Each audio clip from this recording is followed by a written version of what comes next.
Isipin ang sinaunang artepakto na balot sa ginto, sumasagisag sa ugnayan ng banal at tao.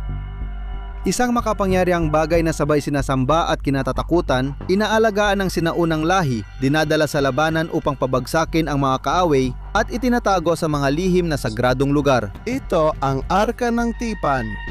Pero ano nga ba talaga ito? Anong mga lihim ang itinago sa loob ng mga ginintuang pader nito? Mga tapyas ng kautusan na tuwirang tinanggap ni Moises mula sa Diyos o may mas misteryoso pa? Ayon sa ilang alamat, ang kaban ay may malakas na kapangyarihang kayang tupukin ang sinumang lalapit ng walang pahintulot. Ngunit mga alamat lang ba ito?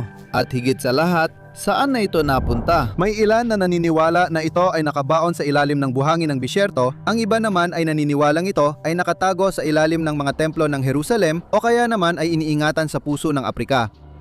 Nagbunga ito ng maraming teorya, makasaysayan at kamangha-mangha na umakit sa mga arkeologo, iskolar at adventurero sa loob ng maraming siglo. Kung ang pag-iral ng Arka ng Tipan ay isang mahirap sagutin na misteryo, may ilang tanong na dapat imbestigahan dahil maaring magbago ang mga sagot sa ating pag-unawa sa nakaraan. Halimbawa, ano ang layunin ng Arka ng Tipan? At paano kung hindi lang ito isang simpleng sagrado at panghandog na bagay, kundi isang bagay na mas matanda at mas misteryoso pa?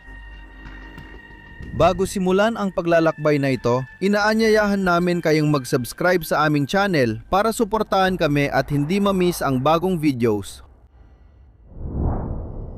Ipaggawa mo sa kanila ang kaban mula sa kahoy ng akasya na may sukat na 2 siko at kalahati ang haba, 1 siko at kalahati ang lapad at taas. Balutin mo ito ng dalisay na ginto sa loob at labas at lagyan mo ng palamuting ginto sa paligid nito.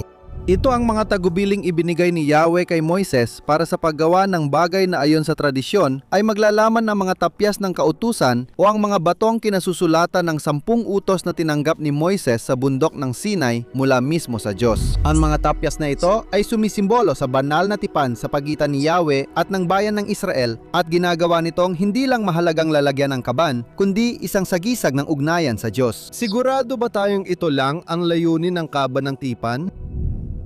Ayon sa mga sinaunang teksto, ang kaban ay may misteryoso at hindi mapigilang kapangyarihan. Kaya napapaisip tayo sa tunay nitong layunin at gamit dahil sa pambihirang kakayahan at detalyadong paglalarawan nito. Ang unang tanong na kailangang sagutin ay, saan nga ba napunta ang kaban ng Tipan?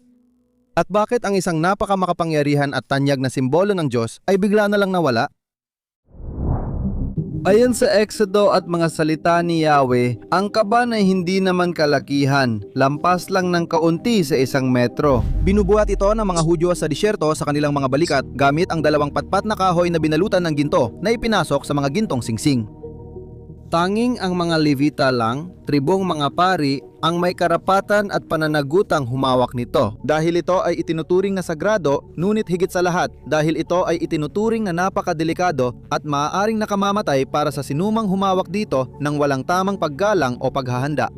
Habang dinadala, maingat na tinatakpan ng kaban ng telanggawa sa balat ng takas, isang misteryosong nilalang sa Biblia na hanggang ngayon ay nananatiling misteryo. Kapag huminto ang mga tao sa paglalakbay sa disyerto, inilalagay ang kaban sa loob ng tabernakulo, isang naglalakbay na dambana. Tanging sina Aaron at ang kanyang mga anak lang ang pinapayagang lumapit para sa mga ritual ng pagsisindi ng insenso na protektado ng isang kurtina na nagtatago sa kanila mula sa paningin ng iba. Ngunit hindi lang ito ang kakaibang bagay. Ang kaban ay dapat manatiling hindi bababa sa 1 kilometro ang layo mula sa kampo kapag sila ay humihinto. Maliwanag itong sinasabi sa Biblia. Kapag nakita ninyo ang kaban ng tipan ng Panginoon ninyong Diyos na dinadala ng mga pari na Levita, aalis kayo sa inyong kinaroroonan at susundan ito. Magkakaroon ng humigit kumulang 2,000 siko ang layo sa pagitan ninyo at ng kaban. Huwag kayong lalapit sa kaban upang malaman ninyo ang daan na inyong lalakaran sapagkat hindi pa kayo kailanman dumaan sa daang ito. Sa pagpasok ng mga Israelita sa lupang pangako, ang kapangyarihan ng kaban ay mas lalo pang naging hayag. Sa pamumuno ni Josue, nauuna ang kaban sa hukbong Israelita, nagbibigay takot sa kaaway at tumutulong sa kanilang pagkatalo. Pinakatanyad niyang gawa ang pagbagsak ng pader ng Jericho na gumuho sa tunog ng trumpeta habang nagmatsa ang kaban. Kung wala ito, halos tiyak ang pagkatalo. Halimbawa, ang mga Hebreo ay nakaranas ng matinding pagkatalo laban sa mga Amalisita dahil hindi nila isinama ang kaban. Minsan, nahuli ng mga Filisteo ang kaban, pero napatunayan nilang masyado itong makapangyarihan para sa kanila. Matapos ang 7 buwan, isang salot ang nagpilit sa kanila na isauli ito bilang pagkilala sa kapangyarihan nito. Matapos ang maraming paglalakbay, dumating na rin ang kaban sa Jerusalem. Dito itinayo ni Haring Solomon ang unang templo sa palibot nito at inilagay sa dakong kabanal-banalan, ang pinakabanal at di mapapasok na lugar. Ngunit noong 587 BK, nagtapos ang kasaysayan nito sa mundo nang wasakin ng mga Babilonyo ang templo.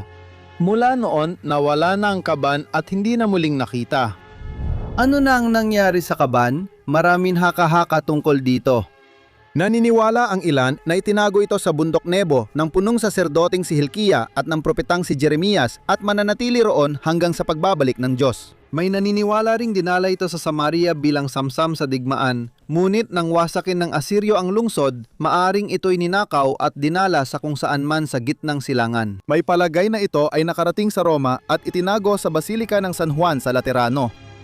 Sa huli, naroon ang alamat ng Ethiopia. Noong ika-14 na siglo ayon sa Kebra-Nagast, dinala ni Menelik, anak ni Haring Solomon at Reyna ng Shiba, ang kaban mula Jerusalem patungong Ethiopia. Sabi ng lokal na tradisyon, ito'y hanggang ngayon ay nakatago sa isang simbahan at tanging mongheng tagapagbantay lang ang maaaring makakita. May iba ring bersyon na nagsasabing ang kaban ay nawasak sa isa sa maraming pandarambong sa pagdaan ng mga taon. Ang tiyak lang nating alam, kung isasantabi natin ang posibilidad na ito ay nakaimbak sa Ethiopia, ay wala nang bakas ng pambihirang bagay na ito sa kasalukuyan. Kung totoo ngang, di natin alam ang nangyari rito. Malinaw naman sa pagsusuri ng mga sinaunang teksto na may malinaw tayong ideya kung paano ito ginawa at ang kabuuan ng mga detalye nito. I straordinari poteri. A questo punto ci accingiamo ad entrare nella parte più misteriosa di questo racconto. Un racconto che narra di uno straordinario manufatto, Sa halip, sorprendenti e devastanti. Come dice noon, ang kaban, tuwing humihinto sila sa disyerto para sa kaligtasan, kailangang ilagay ito sa sapat na layo mula sa iba pang mga tao. Pero maging ang pagdadala nito ay hindi rin basta-basta at ligtas. Sa mismong paglilipat, si Uza, isa sa mga nang makita niya muntik nang mahulog ang kahon ng kaban mula sa karwahe. At sinubukan niyang pigilan ito gamit ng kanyang kamay para hindi mahulog, ngunit sa mismong paglapit ng kanyang kamay, agad siyang namatay noon din. Nang dumating sila sa giikan ni Nacon, iniunat ni Uza ang kanyang kamay patungo sa kaban ng Diyos at tinalalayan ito dahil natitisod ang mga baka, ngunit nag-alab ang galit ng Panginoon laban kay Uza. Tinamaan siya ng Diyos dahil sa kapangahasan at namatay malapit sa kaban ng Diyos. Sinumang nakahipo sa kaban at hindi marunong humawak nito, nauuwi sa kamatayan. Nakita natin dati ng mga Filisteo na nakakuha nito ay kinailangang isauli ito dahil tinamaan sila ng kakaibang sakit. Isang sakit na nagdulot ng masakit na mga bukol na parang mga tumor. Kaya't ang kamay ng Panginoon ay naging mabigat sa mga taga-Asdod at winasak sila. Tinamaan ang Asdod at ang kanilang lugar ng mga bukol. Nang makita ng mga tao sa Asdod ang nangyayari, sinabi nila, hindi dapat manatili sa atin ang kaban ng Diyos ng Israel dahil masyadong mabigat ang kanyang kamay laban sa atin at sa ating Diyos na si Dagon. Si Haring David na nakakita sa kapangyarihan ng kaban at pagkamatay ni Uza ay tumanggi munang alagaan ito at iniwan ng 3 buwan sa bahay ni Obed-Edom ng Gat. Sa panahong ito, pinagpala ni Yahweh ang bahay ni Obed-Edom na nagpapatunay na ang kaban kapag nirerespeto ng tama ay nagdadala ng pagpapala imbes na kapahamakan at dun lamang nagpasya si David na kunin ito. Sa puntong ito, makatuwirang itanong kung bakit ito nangyari. Bakit namatay si Uza? Habang sinusubukan niyang protektahan ang mahalagang bagay na yon sa isang likas na kilos? Kung isasantabi natin ang mga paliwanag na theological, ang kilos na ito, kasama ng marami pang iba, ay tila hindi maintindihan, maliban na lang kung isasaalang-alang natin ang ideya na ang arka ay maaring ibang bagay at mas komplikado kaysa sa inakala natin noon. Isang unang kakaibang bagay na makikita natin sa mga patotoo ng lumang tipan ay ang eksaktong paglalarawan na ibinigay ni Yahweh kay Moises kung paano niya dapat gawin ang arka. Pakinggan natin ito ng mabuti. Gagawa sila ng arka mula sa kahoy ng akasya na may sukat, 2 kubito at kalahati ang haba, 1 kubito at kalahati ang lapad at taas. Balutin mo ito ng dalisay na ginto sa loob at labas, at lagyan ng gintong palibot sa gilid. Manpapanday ka para dito ng 4 na gintong singsing, at ikakabit mo ang mga ito sa 4 na paa nito, 2 singsing sa isang gilid at 2 singsing sa kabilang gilid. Gagawa ka ng mga pingga mula sa kahoy ng akasya at babalutan mo ang mga ito ng ginto. Ipapasok mo ang mga pingga sa mga singsing sa gilid ng kaban upang buhatin ang kaban gamit ang mga ito. Ang mga pingga ay dapat manatili sa mga singsing ng kaban, hindi ito aalisin. Sa loob ng kaban ay ilalagay mo ang patotoo na ibibigay ko sa iyo. Gagawa ka ng takip na yari sa dalisay na ginto na may 2 siko at kalahati ang haba at 1 siko at kalahati ang lapad. Gumawa ka ng 2 kerubin na ginto at pinukpok sa magkabilang dulo ng takip. Gumawa ka ng 1 kerubin sa isang dulo at 1 kerubin sa kabilang dulo. Gagawin mong iisang piraso ang mga kerubin at ang takip sa magkabilang dulo nito. Ang mga kerubin ay magkakaroon ng mga pakpak na nakabuka pa itaas. Tinatakpan ng kanilang mga pakpak ang takip. Magkaharap sila at ang kanilang mga muka ay nakaharap sa takip. Ilalagay mo ang takip sa kaban at isusunod ang patotoo na ibibigay ko sa iyo sa loob nito. Napakalinaw at detalyado ang mga tagubilin ni Yahweh tulad ng pagdala sa kaban gamit ang 2 kahoy na post na ipapasok sa mga singsing sa gilid nito. Hindi lang ito basta mga palamuti, kundi may gamit talaga. Halimbawa, sa kwento kung saan namatay si Uza, hindi sinunod ng mga tao ang tagubilin ni Yahweh sa pagdadala. Noong panahong yon, inilagay nilang kaban sa kariton sa halip na buhatin nito sa balikat gamit ang kahoy na post tulad ng utos ni Yahweh. Mukhang maliit na detalye ito, pero gaya ng makikita natin, kapag ipagpapalagay nating may ibang gamit ang kaban kaysa sa ipinahihiwatig ng biblikal na pagpapakahulugan, nagkakaroon ng malinaw na lohika ang lahat. Isang napaka-interesantang palagay ang inilahad ni Rabbi Moshe Levin kung saan sinasabi niyang ang kaban ay parang isang uri ng kondensador na elektrikal. Ayon sa teoryang ito, ang kaban ay hindi lang banal, kundi isa ring technological na aparatong kayang mag-imbak at maglabas ng enerhiya. Ang kaban, dahil sa balot nitong ginto at kahoy na nagsisilbing insulator, ay maaring umasta bilang condenser na nag-iimbak ng kargang elektrikal. Ang ginto bilang mahusay na konduktor ay nagpapadaloy at nag-iimbak ng enerhiya. Maaring nagsilbing mga polo ng condenser ang 2 kerubin sa takip ng kaban na may nakabukang pakpak at nakaharap sa gitna. Sa pagitan ng kanilang mga pakpak, maaaring mabuo ang electric arc na nagpapakita ng naipong enerhiya. May mga kwento sa Biblia na naglalarawan ng kidlat, kulog o banal na enerhiya sa pagitan ng mga kirubin sa ibabaw ng kaban na maaring ipakahulugan bilang electric discharge. Ayon sa teoryang ito, ang sinumang humawak sa kaban ng walang pag-iingat ay maaaring makuryente ng nakamamatay na electric discharge, tulad ng nangyari kay Uza. Isa pang kapansin-pansin aspeto ay ang mga Levita, ang mga paring itinalaga, ay may suot na espesyal na kasuotan. May ilan na nag-iisip na ang mga ritual na kasuotang ito ay sadyang ginawa para magsilbing proteksyon laban sa mga paglabas ng elektrostatikong enerhiya. Gumawa ka ng banal na kasuotan para kay Aaron, para sa dangal at palamuti. Kausapin mo ang mga manggagawang binigyan ko ng espiritu ng karunungan at gagawin nila ang kasuotan ni Aaron upang italaga siya bilang pari ko. Ito ang mga kasuotan na gagawin nila: isang panakip-dibdib, isang ephod, isang balabal, isang damit na hinabi, isang turbante at isang sinturon. Gagawa sila ng banal na kasuotan para kay Aaron at sa kanyang mga anak upang maglingkod silang mga pari sa akin. Sa puntong ito, hindi maiiwas ang itanong kung magagamit din ang kondensador ng enerhiya bilang sandata.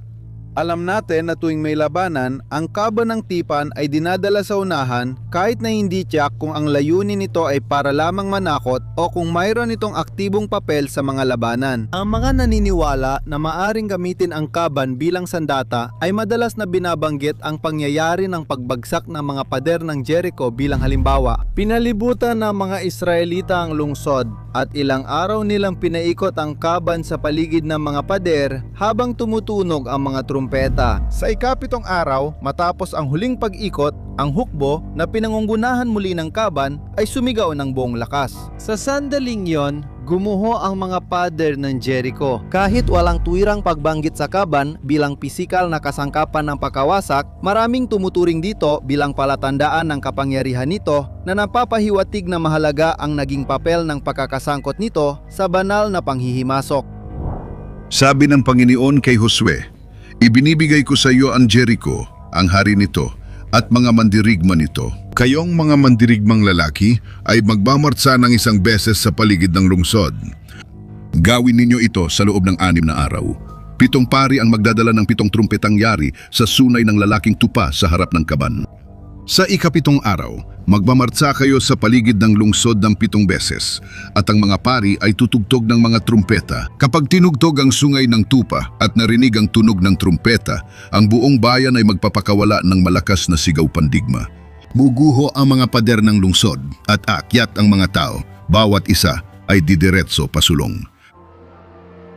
Isang pangyayari pa ang naganap ng isang grupo ng 250 na mga kilalang tao ang kumuwestiyon sa pamumuno ni Moises sa bayan ng Israel. Hindi nagpatinag si Moises sa pag-aaklas at ipinasa niya kay Yahweh ang kanyang kapalaran. Dahil dito, inutusan niya ang mga nag-aaklas na magtungo kinabukasan sa tolda ng tipanan kung saan siya karaniwang nakikipagkita kay Yahweh. Kinabukasan, nang nagtipon ang mga lalaki sa harap ng tolda, bigla silang nilamon ng isang siwang na bumukas sa lupa. Kahit hindi tuwirang nabanggit ang kaban, iniutos ni Moises na humarap ang mga lalaki sa lugar kung saan siya karaniwang nakikipagkita kay Yahweh. Tuwing nakikipagkita si Moises kay Yahweh, ito'y sa harap ng kaban.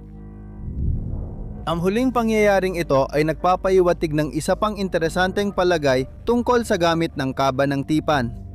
Kung matatandaan ninyo, dati naming ibinahagi ang tuwirang patotoo ng mga salita ni Yahweh na nagbibigay ng tiyak at malinaw na tagubilin kay Moises kung paano gawin ang kaban. Ngunit nagbibigay rin ng isa pang tiyak na tagubilin. Ilalagay mo ang takip sa ibabaw ng kaban at ilalagay mo sa loob ng kaban ang patotoo na ibibigay ko sa iyo. Makikipagtagpo ako sa iyon. Magsasalita ako sa iyo mula sa ibabaw ng takip sa pagitan ng 2 kirubin na nasa ibabaw ng kaban ng patotoo. Ipapaabot ko sa iyo ang mga bagay na dapat mong iutos sa mga Israelita. Ang pahayag na ito ay kakaiba na parang sinasabi ni Yahweh kay Moises na ang ipinapagawa niya ay magsisilbing paraan upang direktang makipag-ugnayan si Moises kay Yahweh. Kaya't ang kaban ay tila isang kasangkapan kung saan si Yahweh at si Moises ay maaring makipag-ugnayan ng direkta sa isa't isa. Bakit kailangan ng bana na nilalang ng pisikal na kasangkapan para makipag-ugnayan kay Moises? Hindi natin ito alam, pero ang mga sinabi sa teksto ay tila malinaw at walang gaanong pagdududa. Upang ibuod, masasabi natin na si Yahweh ay nagbibigay ng napakalinaw na mga utos kay Moises upang gumawa ng isang kasangkapan na may mga katangiyang kailangang sundin ng eksakto. Hindi ito ganong seremonyal, kundi parang tagubilin para sa isang bagay na dapat kayang gawin ang ilang gawain. Alam din natin ang bagay na ito ay napakadelikado. Tanging ang mga lalaking lubos na nakakaalam ng mga katanghian nito ang maaring humawak nito. Ang maling paghawak dito ay nadudulot ng biglaang kamatayan tulad kay O mabagal at masakit na pagkamatay gaya ng sa mga Filisteo. Dapat din nating idagdag na ayon sa mga sinaunang kasulatan, ang kasangkapang ito ay ginagamit upang mapag-ugnay si Moises kay Yahweh. Ang paglalarawan ng materyales at kung paano ito binuo ay nagpapakita na kayang mag-imbak ng enerhiya ang kasangkapang ito, tulad ng makapangyarihang kondensador elektriko. Maaring ipalagay na ang kaban ng tipan ay may 2 gamit, sandata at kasangkapan sa komunikasyon. Ang dalawang tungkuling ito ay tila mula sa estruktura na nagbibigay kakayahang mag-imbak ng enerhiya na maaaring gamitin sa komunikasyon o pagtama sa tao gamit ang malakas na kuryente. Maraming at iba-ibang interpretasyon tungkol sa paksang ito. May naniniwala na si Yahweh ay maaaring miyembro ng isang napaka-advanced na sibilisasyon marahil hindi mula sa mundo. Ang iba naman ay nag-iisip ng teknolohiyang ginamit ni Moises ay isang sinaunang kaalaman na minana mula sa sinaunang Ehipto. Sabi ng ilang teorista, may advanced na kaalaman sa electrical na enerhiya ang mga Ehipsyo, gaya ng makikita sa bas relief sa templo ni Hathor sa Dendera. Itong mga bas relief na itinuturing ng ilan bilang paglalarawan ng teknolohikal na kagamitan ay tila nagpapakita ng mga bagay na tinatawag ngayong mga tubong crux, isang hugis kono na tubong salamin na may 3 elektrod, isang anodo at 2 katodo. Ipinapahiwatig nito ang paggamit ng advanced na teknolohiya na nauna sa mga modernong tuklas at maaring sagot din sa tanong kung bakit hindi na muling ginamit ang teknolohiyang nasa kaban ng tipan. Malamang dahil nawala ang kaalaman at kapag nasira o nawasak ang makina, wala nang sinuman ang marunong mag-ayos nito. Sino ba talaga si Yahweh? Siya ba ay banal na nilalang na nagbigay kay Moises ng kasangkapang gagamitin habang wala siya? O si Moises at ang kanyang malapit na pangkat ay may kaalaman sa isang abanteng teknolohiya na minana mula sa sinaunang mga paring Ehipsiyo at ginagamit nila upang gabayan ng bayan? Malinaw na hindi natin isinama ang biblikal na paliwanag ng mga teologo na nakikita sa kaban bilang nakikitang tanda ng tipan sa pagitan ng Diyos at Israel. Tinawag nga itong kaban ng tipan dahil dito nakalagay ang mga tapyas ng batas. Ang mga tapyas ay sagisag ng pangakong proteksyon ng Diyos sa Israel at paalala rin sa mga Israelita ng kanilang tungkulin sa Diyos. Sa pagkawala ng kaban, may mga teologo na nakikitang senyales ito ng paglabag ng Israel sa tipan ng Diyos, kaya nasira ang templo at naipatapon sila sa Babylonia. Para sa iba, ang pagkawala nito ay simbolo ng pag-asa sa inaharap na pagpapanumbalik at ganap na kaligtasan kay Kristo. Ang masasabi natin ay na para sa mga teologo at para rin sa mga lumalapit sa pag-aaral ng mga sinaunang tekstong ito na may secular na pananaw, ang kaban ng tipan ay hindi lang simpleng relikya o devotional na bagay, kundi mas komplikado at makapangyarihan. Dahil dito, sa paglipas ng mga taon, maraming historiador, arkeologo, hari at opisyal ng gobyerno ang nagpundo sa paghahanap ng kaban ng tipan. May ilang nagsasabing napakalapit na nila sa pagtuklas nito at may iba pang alam daw kung saan ito matatagpuan. Isa pa itong kahanga-hangang kwento na maaari nating balikan kung gusto ninyo. Dito muna tayo titigil ngayon. Tulad ng dati, hinihiling naming ibahagi ninyo sa komento ang opinyon ninyo tungkol sa kamangha-mangha at misteryosong bagay na ito. Kung nagustuhan ninyo ang video at naisuportahan kami, huwag kalimutang mag-subscribe. Hanggang sa susunod na kwento!